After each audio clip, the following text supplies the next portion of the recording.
السلام علیکم dear students of class 4، کیسے ہیں آپ سب لوگ؟ امید کرتی ہوں کہ آپ سب خیریت سے ہوں گے اور اللہ تعالیٰ کے حفظ و امان میں ہوں گے۔ ڈیئر اسٹوڈنٹس، ہم اپنی کتاب کے چوتھے سبق بندوں کے حقوق کے آدھے سبق کی پڑھائی کر چکے ہیں۔ آئیے ہم آگے کی پڑھائی کرتے ہیں۔ Open your book page number 15۔ Dear students, book page 15 پر ہمیں سبق دیا گیا ہے بندوں کے حقوق، جس کے ہم بک پیج نمبر 15 کی پڑھائی کر چکے تھے۔ اس میں والدین کے حقوق کا زیادہ ذکر کیا گیا ہے۔ Come to the next page.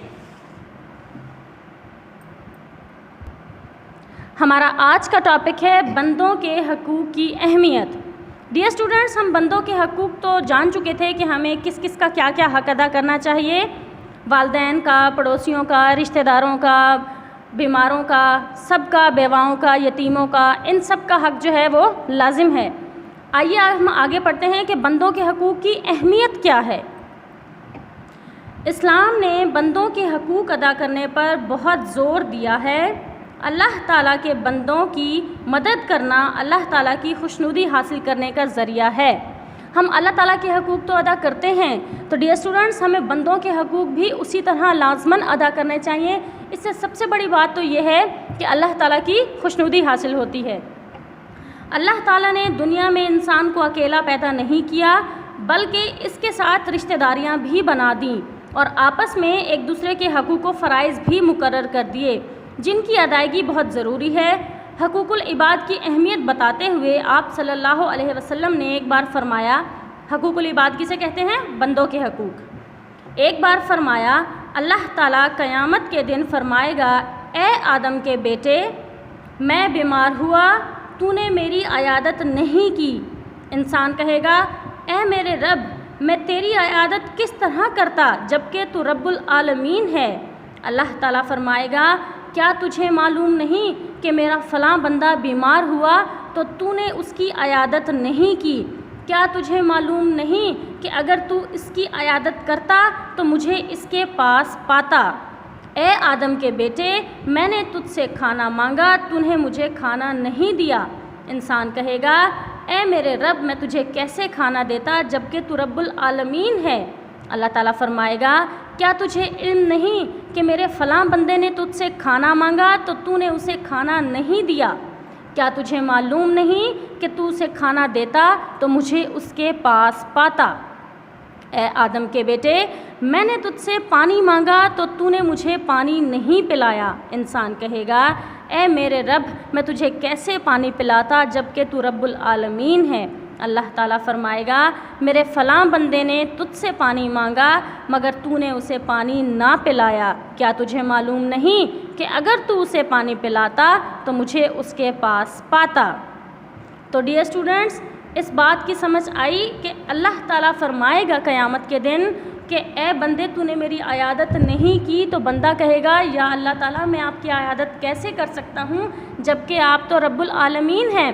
تو اللہ تعالیٰ فرمائیں گے کہ تمہارے پاس، تمہارے رشتہ داروں میں یا تمہارے پڑوسیوں میں یا تمہاری جان پہچان میں فلاں بندہ بیمار تھا لیکن تم اس کی عیادت کو نہیں گئے ہو، اگر تم اس کی عیادت کو جاتے تو مجھے وہاں پاتے۔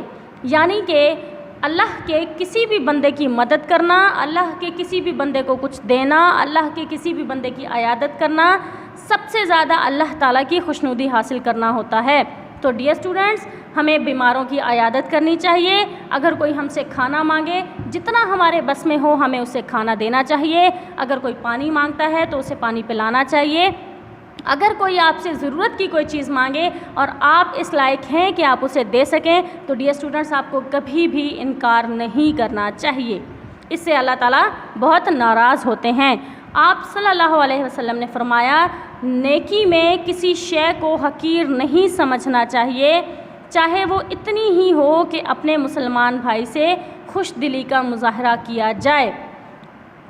اس حدیث کی سمجھ آئی ہے ڈیئر اسٹوڈنٹس؟ اس کا مطلب ہے کہ ہمیں کسی کو کوئی چھوٹی سے چھوٹی چیز دینے میں بھی شرم یا عار محسوس نہیں کرنی چاہیے، کیونکہ نیکی تو نیکی ہوتی ہے۔ خدا جانتا ہے کہ اللہ تعالیٰ کو ہماری کون سی چھوٹی سی نیکی پسند آ جائے۔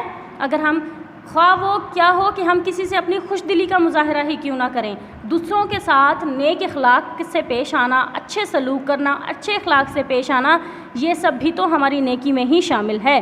آپ صلی اللہ علیہ وسلم نے فرمایا، جو بڑا ہمارے چھوٹوں پر رحم نہ کرے اور جو چھوٹا ہمارے بڑوں کی عزت نہ کرے وہ ہم میں سے نہیں۔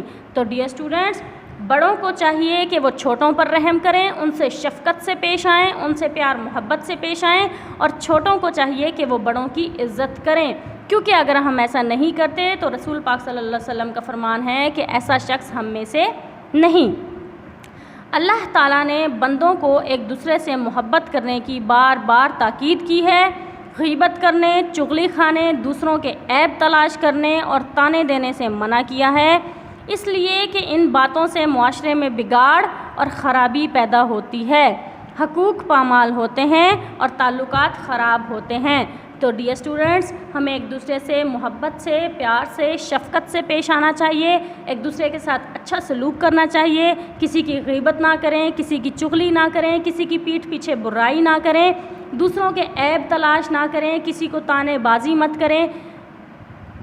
ان سب باتوں سے معاشرے میں بگاڑ پیدا ہوتا ہے، ان سے ہمارے تعلقات خراب ہوتے ہیں، ان سے ہمارے رشتے خراب ہوتے ہیں، اور سب سے بڑی بات یہ گناہ ہے، اللہ تعالیٰ گناہ دیتے ہیں اور اللہ تعالیٰ ہم سے بہت ناراض ہوتے ہیں۔ تو ہمیں چاہیے اللہ تعالیٰ کے حقوق کے ساتھ ساتھ بندوں کے حقوق بھی ادا کریں، ان کا خیال رکھیں، ہر کسی کے حقوق کا خیال رکھیں تاکہ ہم اللہ تعالیٰ کی خوشنودی حاصل کر سکیں۔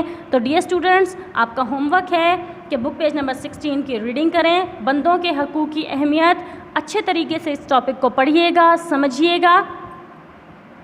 ڈیئر اسٹوڈنٹس، ملتے ہیں اپنے نیکسٹ ویڈیو میں ایک نئے سبق کے ساتھ، تب تک کے لیے اللہ حافظ، اپنا خیال رکھیے گا۔